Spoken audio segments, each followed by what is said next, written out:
Eksposisi doa Bapa Kami. Doa Bapa Kami terdiri dari 5 bagian, yaitu pembuka doa, pengharapan, isi doa, pengakuan iman, dan penutup doa. Bagian pembuka doa Bapa Kami dimulai dengan kata Bapa Kami. Ini menjadi contoh bahwa doa harus diawali dengan kepada siapa kita berdoa. Dan Bapa Kami artinya Dia adalah Bapa bagi semua orang percaya. Dengan keterangan kata yang di surga, berarti kita berbicara kepada Bapa yang kekal. Hal ini sinkron dengan bagian penutup doa yang diakhiri dengan pengakuan iman sampai selama-lamanya. Artinya, kita percaya bahwa Bapa kita adalah Bapa yang kekal. Dan kata terakhir amin menjadi tanda bahwa semua yang kita ucapkan dari awal sampai akhir dalam doa, kita imani bahwa semua itu adalah benar. Lalu, 3 kalimat berikutnya merupakan harapan doa. 3 kalimat ini adalah pengharapan utama orang percaya. Dikuduskanlah namamu, harapan supaya hanya nama Bapa saja yang dimuliakan. Lalu datanglah kerajaanmu, harapan supaya kita berada dalam kuasanya. Jadilah kehendakmu di bumi seperti di surga, harapan supaya bumi ini adalah kerajaannya seperti di surga. Pengulangan 3 kali katamu menjadi penegas bahwa di dalam sebuah doa, fokus kita adalah kepada Bapa. 3 hal itu adalah untuk kemuliaannya, untuk kerajaannya, dan juga untuk kuasanya supaya kehendaknya menjadi nyata. Doa Bapa Kami juga ditutup dengan iman akan 3 hal, yaitu iman bahwa hanya Dialah yang memiliki kerajaan kekal. Dengan percaya bahwa hanya Dialah yang mempunyai kerajaan kekal, maka pengharapan tentang kehendaknya di bumi seperti di surga menjadi nyata.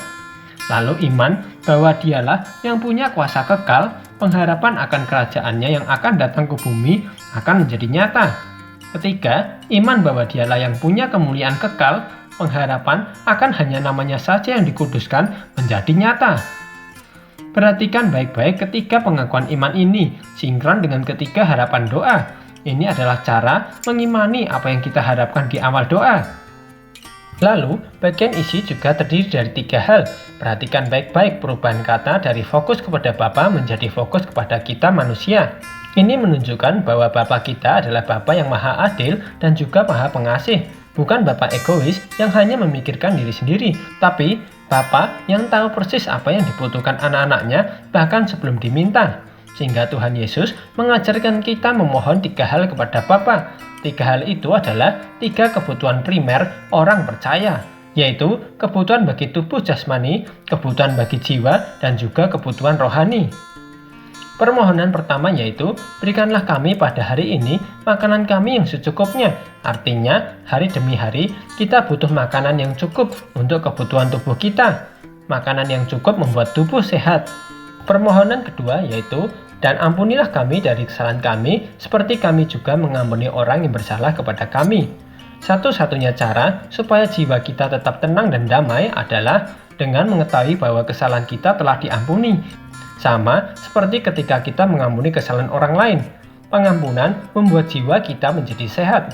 Permohonan ketiga adalah, dan janganlah membawa kami ke dalam pencobaan, tetapi lepaskanlah kami dari yang jahat. Banyak orang tidak sadar bahwa roh Allah berada di dalam diri kita, karena kita adalah bait-Nya. Dengan percaya bahwa roh Allah ada bersama kita akan tahu bahwa Dia bukan membawa kita dalam pencobaan. Pencobaan yang dimaksud di sini adalah ujian untuk mengeluarkan kebenaran dari dalam. Artinya, setiap saat pasti akan ada ujian kehidupan. Pilihan kita ada 2, mengikuti tuntunan Roh Kudus atau roh jahat.